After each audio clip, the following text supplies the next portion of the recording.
Balikan ng magaganda at piling-piling programa mula Lunes hanggang Linggo. Aalimin kayo ng aming kilalang mga komentarista at public service program. Ito lamang sa himpilan ng DWTL.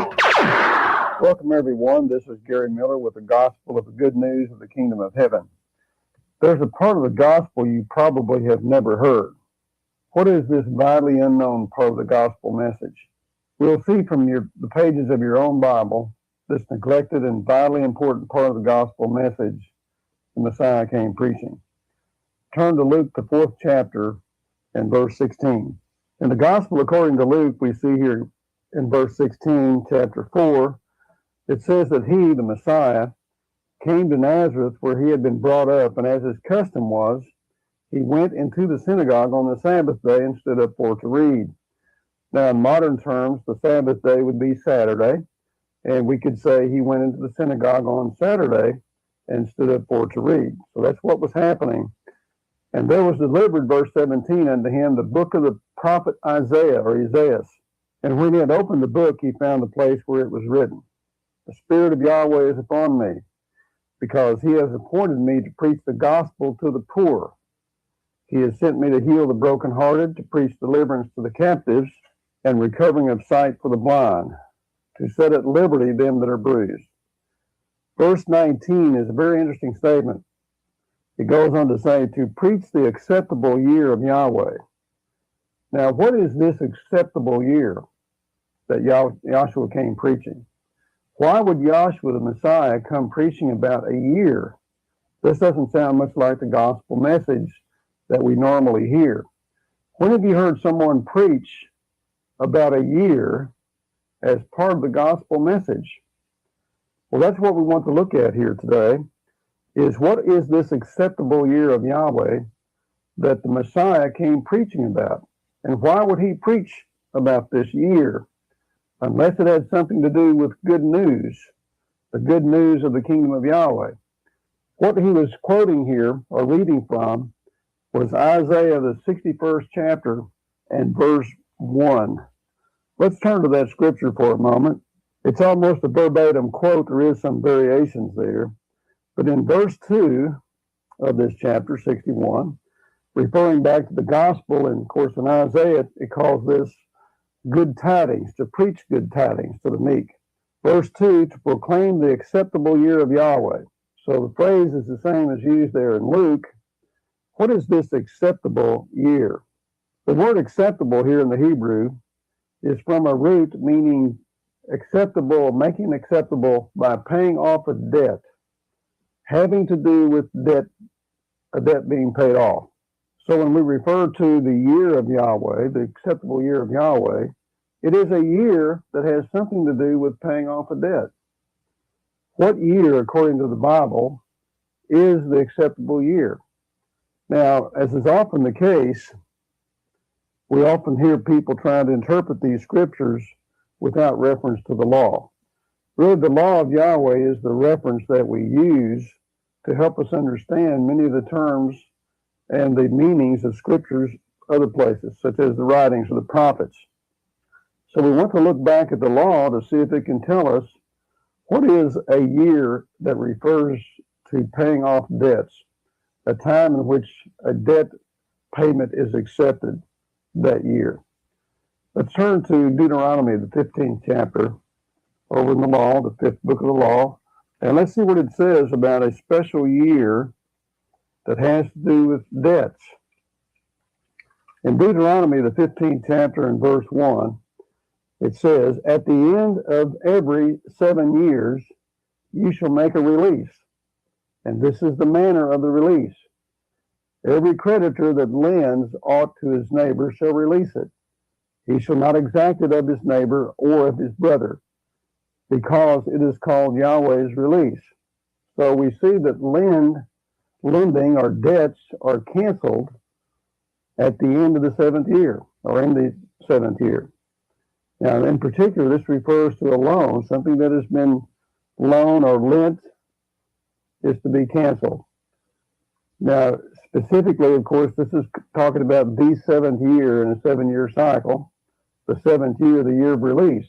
Now, when is this year? Well, this year occurs every seventh year.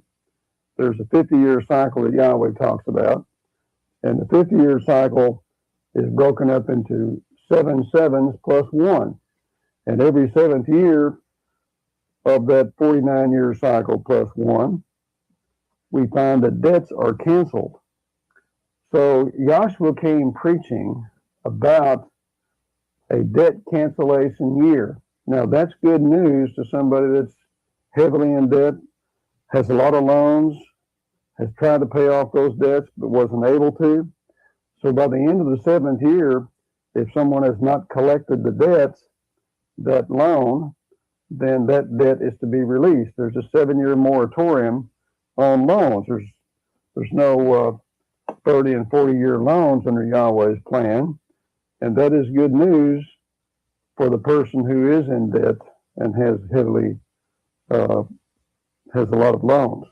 Now, over in Leviticus, the 25th chapter, where it talks more about this seventh year, we learn some things we're supposed to do in the seventh year. And the reason that this is such an important point to bring up at this point is that the seventh year, that seventh year of the 7-year cycle, is just a few weeks away. October the 27th, 2005, the 7th year land Sabbath will start. And when this starts, there are certain things that we're supposed to do.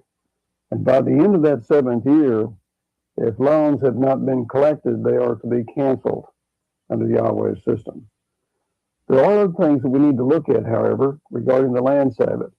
Leviticus, the 25th chapter, tells us in verse 3, 6 years you shall sow your field, and 6 years you shall prune your vineyard, and gather in the fruit thereof.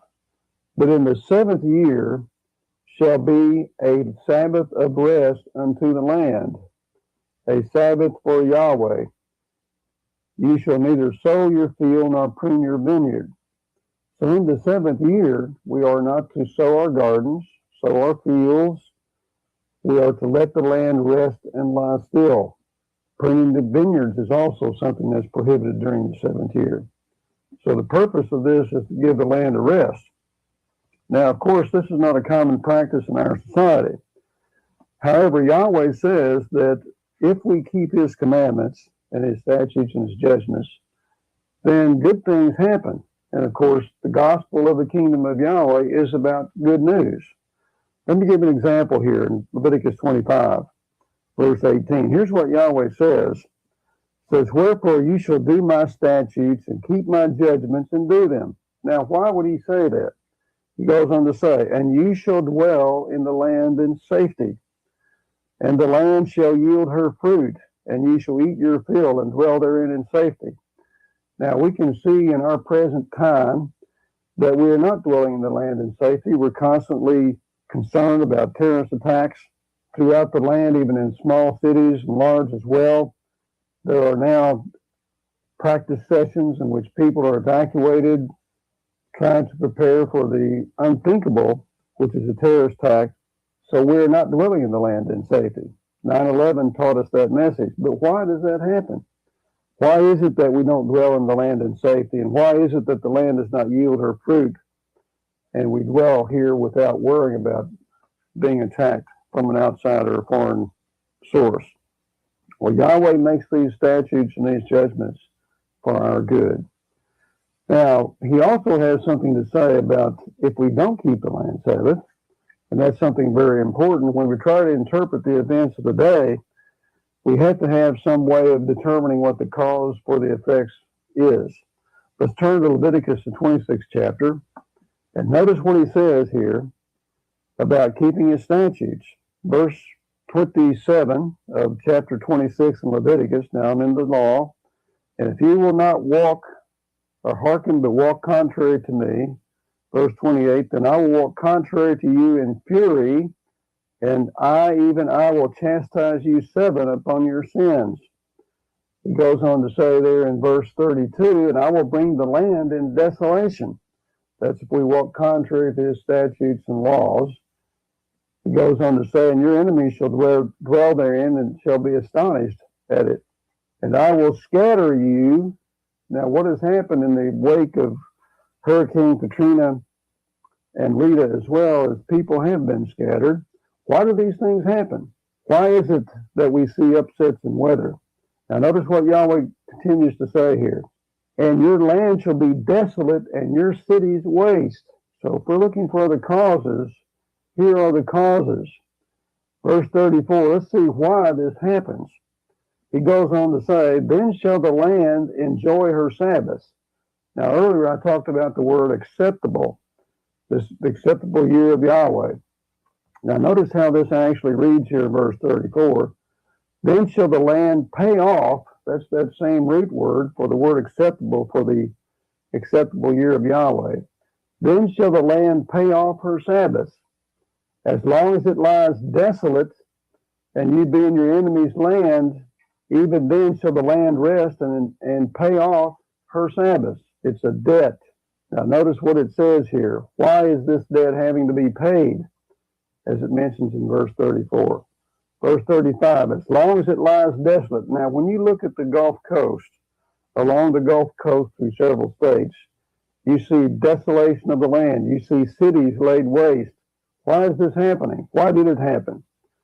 Did people in those areas observe Yahweh's land Sabbath? Honestly, did they keep the land Sabbath the seventh year, every seventh year?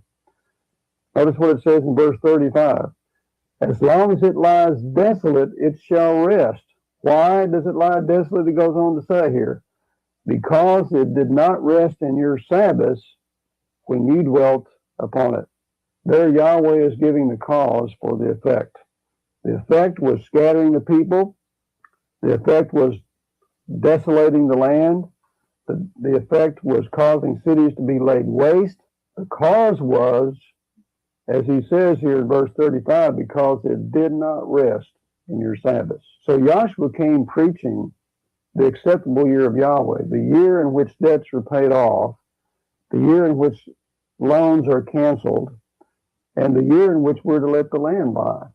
So he came preaching that message because that's good news. Because as I just read there in Leviticus 25, in verse 18, if we keep his statutes and his judgments, we will dwell in the land in safety. You're not going to have to worry about hurricanes. You're not going to have to worry about tornadoes. If we keep these statutes and judgments, we will dwell in the land in safety. That's a promise. That's as sure as tomorrow's sunrise. It's as certain as the law of gravity. So when you look at the gospel message, when you talk about the gospel message, you have to include everything that Yahshua the Messiah came preaching. And this is one of those areas of the gospel message that's virtually untouched, virtually untalked about.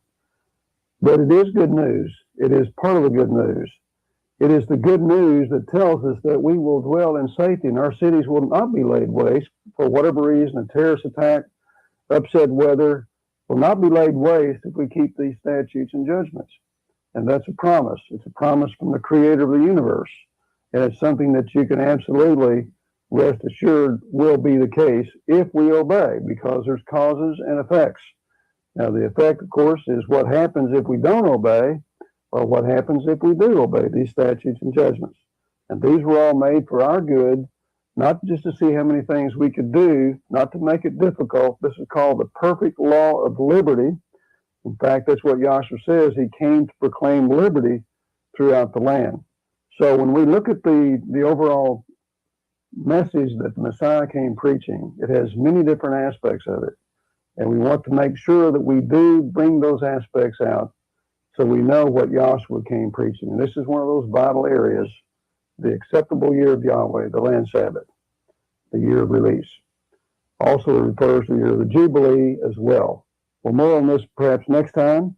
This is Gary Miller. If you would like to contact us, you may write us at Post Office Box 208, Pocahontas, Arkansas, 72455. That's Post Office Box 208, Pocahontas, Arkansas, 72455.